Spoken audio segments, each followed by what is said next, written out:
anybody said it, not warn them. Because things are going to start happening in the next 14 days. When it starts happening, if Lefus may talk and yab and write their rubbish. But now that the Fulanis are kidnapping our people, disappearing us, killing people in truckloads, nobody's talking. We must make our land impregnable for them. And that will involve a lot of destruction. I'm saying it live on air so that all of you will understand. To slow the advance down, we need to destroy a lot of things. We must destroy a lot of things. That is how all of you will come to your senses to understand that we are in a state of war. They want to circle us. They are using the filefus amongst us to try to be, assuaging your, should I say, your bruised egos, all of you, writing no rubbish about one Nigeria. We are in a state of war. They've not declared it, but we are in a state of war. Very many years ago, I told you something that has come to life this very day. That in time to come, that the Janjaweed will come into our land. And they have come. We are in a state of war. Every scientist, everybody must come out now to begin to prepare. We are going to dig our trenches. We are going to amass everything that we have built so far to prepare to repel the invaders. So in the coming weeks and months, men and women are going to die. But after that, Biafra shall be restored. China have agreed to sell weapons to Nigeria. They have also signed an agreement to supply Nigeria with weapons. The Nigerian government recruited 3 hardened terror groups to fight this very battle for them. Al-Shabaab, they are in and around Lagos and Yoruba land. They are the ones to lead the attack against Yoruba people. The main strike force of Al-Qaeda in the Maghreb, they are advancing through Benue. They will enter into Kogi. From there, they will come into Anambra and Enugu. Whereas the main Boko Haram front, recruited by this same government, they are coming from Enugu. But their place is in Baguchi, they are coming from Bauchi. That's where the armor, that is where the tanks are that they have given to them with which to kill people. Because they have promised them the oil and gas in Biafra land. And that Allah gave Nigeria to Fulani people. The Fulanis have come to take over our land. And we have said to them that they're not going to do it. We are not going to allow them to do it. Not now, not tomorrow, not ever. And the sooner they understand this, the better for everybody. Because one thing that the Janjaweed must bear in mind is this. Is that this very generation of IPOB, we're not going to allow it. This army of Nigeria will die in Biafra land. That is how God intended it to happen. Many of us are going to die. And I'll be leading it myself, mind you. Many of us are going to die. But Biafra is going to come. And everything called Nigeria will perish in Biafra land. The world must be prepared for what is to come. We are not going to be slaves in our land. I want to let Katona Lang, the UK government, to understand this. That we have chosen the path of death than to submit to the will of the Fulani Caliphate. Death is better for us. People are dying every day. They're not human beings. People are dying every day. Are we better than them? Those who are dying, are we better than them? We must develop the mindset of the Afghans. In Afghanistan, that is why Afghanistan cannot be taken. It doesn't matter the firepower you have. NATO is in Afghanistan, and they're taking Afghanistan, then says no. You are coming to kill us, but we are also going to die together in the land of Biafra. And in 14 days, it will start. Don't say I did not warn you, please. Don't say I didn't warn you. Fulani brought war to our land.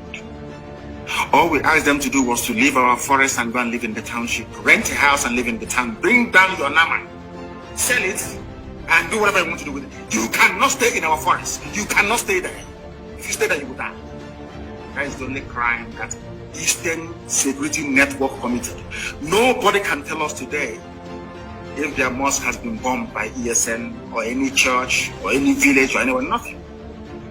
So these people you're calling terrorists, what is their crime? Because they said that we cannot take over their land. That is the crime of ESN and IPOB by extension. As I told you a few weeks ago, the Janjaweed have opened the floodgates of hell.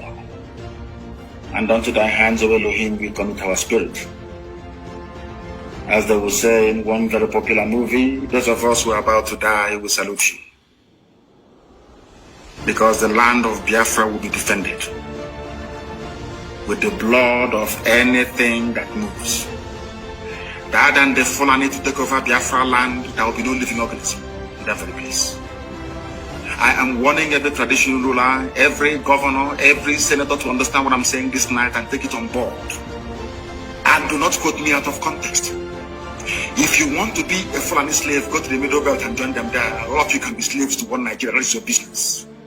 You see, the land of Biafra, we cannot surrender to anyone. I don't want anybody to lament. Oh, they have killed us here. Don't stop lamentation. All we need is action. Every road leading into Biafra land will be mined. Everything that is Nigerian, whatever police or army that steps on our road will blow it to thy kingdom come. Very neat and simple. And I will make a cowboy and Rambo. Run down our rubbish. We destroy everything destroyable. I said before, when we drive away the Fulani terrorists, Mietiala from bushes, they will bring in their army. We will kill their army, they will start throwing bombs from the air. After that, they will leave us in. I'm telling you, you mark my words, that's how it's going to happen. They're not trained in war because they're not patriotic. These are terrorists. What inspires them is some stupid quotes in the Quran. What inspires us is the gift that God gave to us. That this land of Biafra is ours. In perpetuity. No one can take it from us. No idiot can. They want to tag ESN terror group because we defeated their own terrorist group. They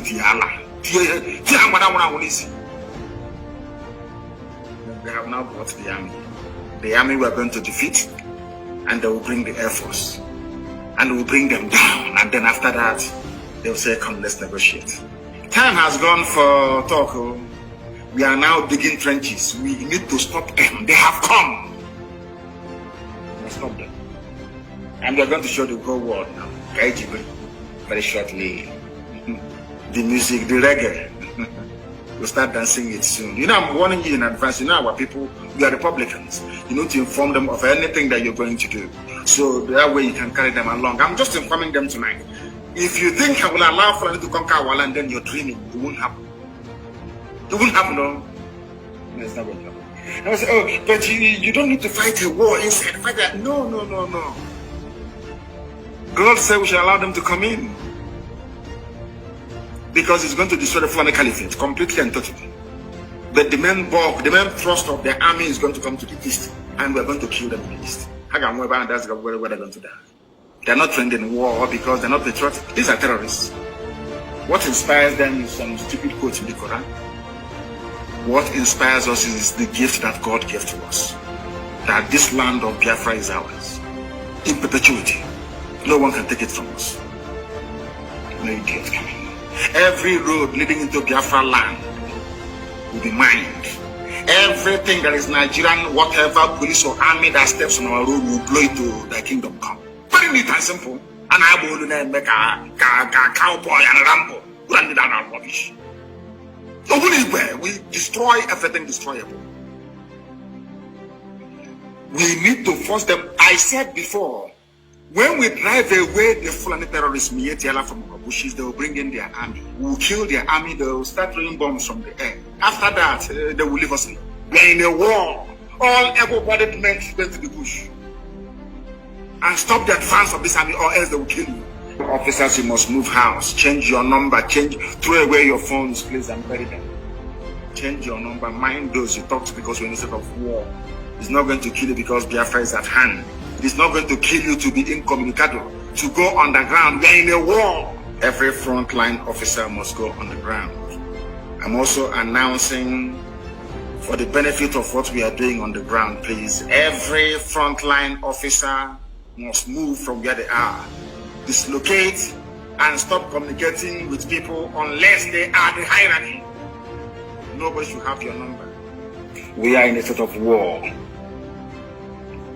Every scientist, everybody must come out now to begin to prepare. We are going to dig our trenches. We are going to amass everything that we have built so far to prepare to repel the invaders. Do you know that people are being kidnapped in Aba by the Nigerian army sent to Sokoto? They are now demanding ransom. A man paid 6 million naira only 4 days ago to have the wife, his second wife, released to him that was taken to Sokoto. Are you sure you people don't actually understand what is happening around you? We are in a state of war. They've not declared it, but we are in a state of war. Now that extrajudicial disappearances and enforced killings are going on, right now in our land, nobody's talking. The day we react, all of you will start jumping up and down. All of you fools from the south and to an extent from the middle belt will be shouting and writing your usual rubbish. I want IPOB to know tonight that being called a terrorist because you're fighting for your land and your nation is a badge of honor. It means you've arrived. It means the enemy is scared of what you're doing. And it means that you're succeeding at whatever thing that you're doing. Ever since they had their so-called security meeting last week and decided to invade the south, some of you think it's only the east that are coming to the entire south. And I told that all the barracks you see in the east, they're empty. Nobody wants to join their army. That is why they're drafting people from Babuchi. If you claim that institution in the enemy is strong, OP is strong, or half is strong, or Naija is strong, they are all there to intimidate all of you into submission. That the flan is middle over you. That's all. There are no men. They have to go and now they are recruiting terrorist groups to come and fight for them. If you're called a terrorist because you're an IPOB, because you fund ESN, it is a badge of honor. From next 2 weeks, we are going to start dying for what we believe in. Not 1 or 2 or 3 or 4. We are going to die en masse, and we are going to take them with us. By the time the slaughter happens, it will be so intense that you see that CNN, they'll come to Biafra and cover this very war. That is about to happen. You see CNN, all of them running away from Biafra, they will cover it by force because we are going to kill every Nigerian soldier on Biafran soil will die. God is my witness. And I will lead this very army myself. At the end of this newly declared war against Biafrans, many of us will perish. But out of these very ruins, Biafra is going to rise up again to the eternal glory of Chukwu in heaven, that his will may be done on earth as it is in heaven. I want them to understand. Let it not be tomorrow people say, oh, but the suicide bombing is not part of our nature, it's not our life, it's not our culture. Now that Fulani are there, we are going to die with them. At 1967, Israel today is at war the same way they were at war when Nigeria attacked Biafra in 1967. They now want to use it as a cover to commit genocide. And I'm telling Biafrans tonight that we are effectively on our own. We have been given 2 choices by the United Kingdom, the slave masters and the colonizers. The UK have given us only 2 alternatives, and I call it the devil's alternative, of course. We either submit to the will of their puppets, the Islamic Caliphate, or we will be wiped out from the face of this very earth. The question you must ask yourself tonight as a Biafran, as a Southerner is, do you want to be a slave to the Fulani Caliphate, or do you want to die on your feet? Live for 1,000 years on your knees, as most of them are doing without even knowing it, or you die on your feet. The devil's alternative. Whichever option we choose, men are going to die. Which one do you prefer? Are we going to fight and die like men, or are we going to submit to a lie for Allahu Akbar? It's entirely up to you. The time is now because the enemies, they have come.